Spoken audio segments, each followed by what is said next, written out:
Masjid Jamiatul Muhajirin merupakan salah satu masjid kebanggaan warga Muara Enim.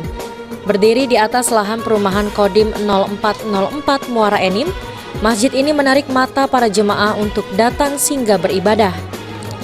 Sebelum direnovasi menjadi masjid, awalnya masih berupa bangunan surau dengan arsitektur Jawa.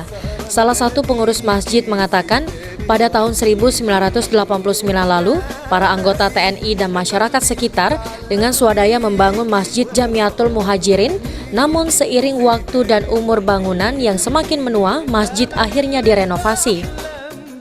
Dahulunya berbentuk seperti bangunan Jawa pada umumnya, itu digunakan pada saat ini bisa kita lihat jidak, kemudian lagi menggunakan ornamen-ornamen yang dimirip-miripkan dengan Masjid Nabawi, dari pintunya, dari tiang-tiang masjidnya, kemudian lagi pengimamannya.